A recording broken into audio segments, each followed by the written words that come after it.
নমস্কার বন্ধুরা, পারস ইচ্ছে ব্লগে আপনাদের স্বাগত। আজকে আমি শীতকালীন বাগানের সবথেকে বড় যে ফুল হয় অর্থাৎ ডালিয়া ফুলের প্রতিস্থাপন ও পরিচর্যা সম্বন্ধে আপনাদের জানাবো। পুরো ভিডিওটা দেখবেন, শেষে আপনাদের কটা টিপসও দেবো যাতে ফুল বড় হয় এবং গাছটাও যাতে হেলদি হয়।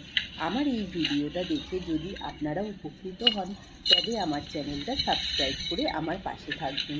চলুন আপনাদের দেখাই ডালিয়া গাছটা আমি কীভাবে প্রতিস্থাপন করব। প্রথমেই আমি টবের ছিদ্রগুলো খোলামকুচি দিয়ে ঢেকে দেব। তারপর আগে থেকে বানিয়ে রাখা মাটি দিয়ে দেব। পরে বলছি যে মাটিটা আমি কী কী দিয়ে তৈরি করে রেখেছিলাম।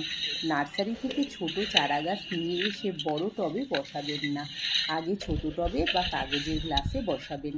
গাছগুলো একটু ধরে গেলে শিকড়টা একটু বেড়ে যাবে, অন্তত 10 থেকে 12 দিন ছোট টবে রাখবেন, তারপরে বড় টবে প্রতিস্থাপন করবেন।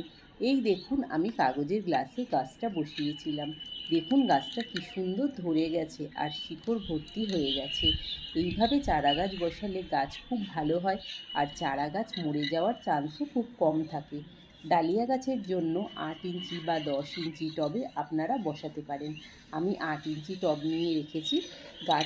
ডালিয়া গাছ ভালো ফুল ও হেলদি রাখার জন্য সানলাইটের মধ্যে রাখবো, যেখানে 3-4 ঘন্টা কম করে সানলাইট পাবে। গাছটি বসানোর 10 দিন পর থেকে সর্ষের খোল ও 4 দিন ভিজিয়ে রেখে ওর সঙ্গে জল মিশিয়ে পাতলা করে গাছের গোড়ায় দিয়ে দেব, সপ্তাহে 1 দিন।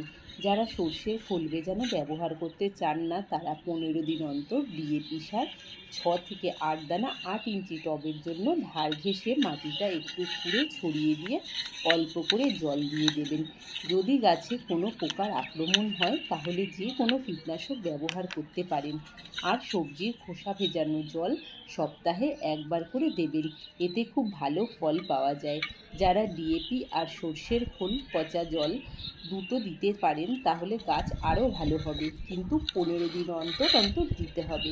সর্ষের খোল পচা জল দেবেন, ঠিক তার 15 দিন অন্তর ডিএপি দেবেন, আবার 15 দিন পর সর্ষের খোল পচা জল দিয়ে দেবেন। এভাবে যদি পরিচর্যা করতে পারেন তাহলে ফুল অনেক বড়ও হবে আর গাছও ভালো থাকবে। চলুন এবার মাটিটা কিভাবে তৈরি করেছি সেটা আমি বলে নিই। বাগানের পুরনো মাটি যদি থাকে তবে সেই মাটিতে 30% গোবর সার বা যে কোনো কম্পোস্ট দিতে পারেন। এর সঙ্গে হাড় গুঁড়ো, শিংকুচি, নিম খোল, বাদাম খোল ও সর্ষের গুঁড়ো খোল 1 মুঠো করে দিয়ে দেবেন। এই মাটিটা 1 সপ্তাহ বস্তার মধ্যে ছাওয়া জায়গায় রেখে দেব। তারপর গাছ লাগানোর জন্য মাটিটা তৈরি হয়ে যাবে।